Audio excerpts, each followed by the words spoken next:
The Wild West was a land of endless dust, lawless trails, and men who believed that a gun was worth more than gold.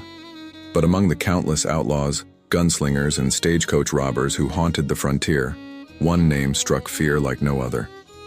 He wasn't just a thief or a killer, he was a legend of audacity. A man who turned daring into an art form, and who pushed the boundaries of what even the most hardened cowboys thought possible.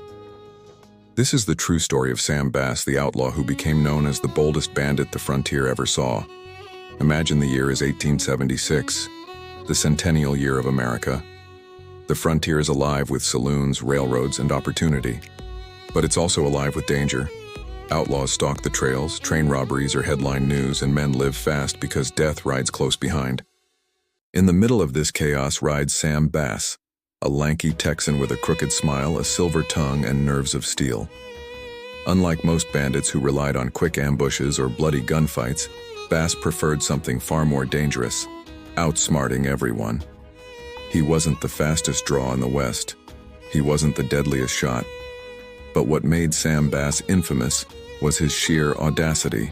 He dared to attempt robberies no outlaw would even dream of, sometimes succeeding, sometimes failing spectacularly, but always walking away with his legend intact. Sam Bass wasn't born an outlaw. In fact, he started life in Indiana, orphaned young and forced to work hard just to survive. By the time he reached his 20s, he had drifted to Texas, where he discovered two loves: gambling and fast horses. It was horses, in fact, that gave him his first taste of infamy. Bass acquired a stallion named the Denton Mare, a fiery racing horse he trained personally. With it, he became a sensation at frontier racetracks, winning bets, drawing crowds, and building a reputation as the man whose horse couldn't be beaten. But racing and gambling never paid enough, and Bass wanted more. Much more. And so, in the shadows of the booming railroads, he turned to crime. Bass didn't start small. While most outlaws cut their teeth on stagecoaches, Bass and his gang set their eyes on the Union Pacific Railroad, the artery of the frontier. On September 18, 1877, near Big Spring, Nebraska, Bass and his crew pulled off one of the most daring train robberies in American history. The train wasn't just any train. It was loaded with gold and currency, federal shipments meant to fund banks and businesses across the West. When the smoke cleared, Sam Bass and his gang had seized $60,000 in newly minted gold coins. To put that in perspective, it was the largest train robbery haul ever seen at the time, worth millions today. The headlines exploded. From Texas to New York, papers called it the heist of the century. The Pinkerton detectives were put on his trail. Every lawman in the frontier wanted his head. And yet, as bounty hunters and posses scoured the plains, Sam Bass seemed untouchable. He melted into Texas with his gold, spending lavishly in saloons, gambling halls, and backwater towns. He was a thief, yes, but to many, he became a folk hero. Here's where Bass's legend twisted into myth. Unlike some ruthless outlaws who slaughtered innocents, Bass was remembered for his charm and generosity. Witnesses claimed he handed out gold coins to strangers in saloons. He tipped bartenders heavily. He bought drinks for entire towns. Rumors spread that he slipped coins into the hands of widows and the poor, though history can't confirm it. Still, in the eyes of frontier folks beaten down by banks and railroads, Bass was no mere bandit. He was their Robin Hood. But legends don't keep lawmen away, and Bass's luck was starting to turn. Bass's greatest weakness was the same thing that made him daring. He could never resist pushing his luck.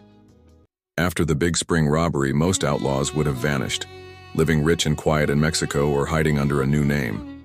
Not Sam Bass. Instead, he kept robbing. From 1877 to 1878, Bass and his gang robbed trains and stagecoaches across Texas with reckless boldness.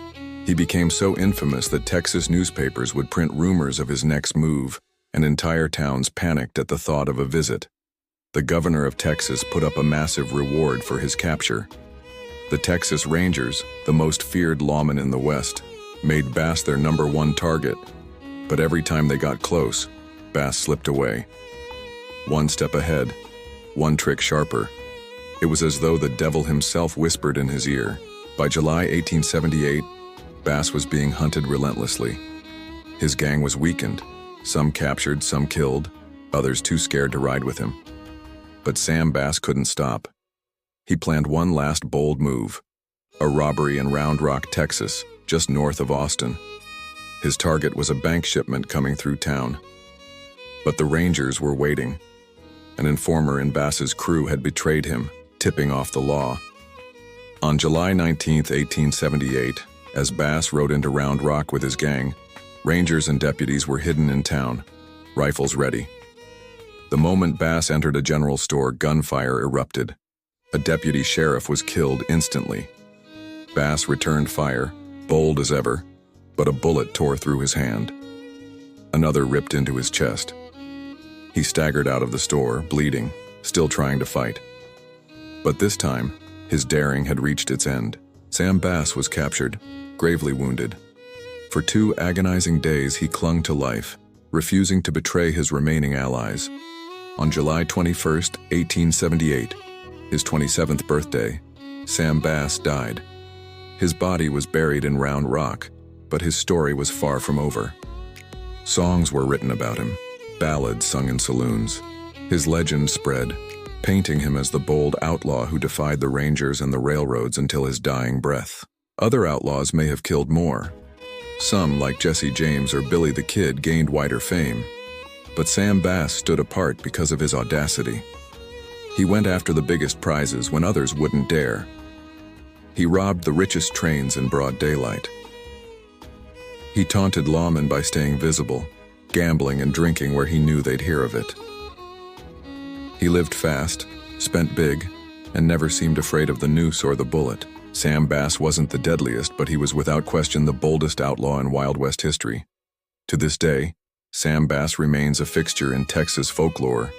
Round Rock holds annual reenactments of his last shootout. Folk songs carry his name, like the Ballad of Sam Bass. And historians still debate, was he truly a Robin Hood figure, or just a reckless gambler who got lucky once? What can't be debated is this: few men have ever lived with such sheer audacity, daring to defy not just the law but the limits of fear itself. Sam Bass didn't live long, but in the Wild West, where legends mattered more than lifespans, he became immortal.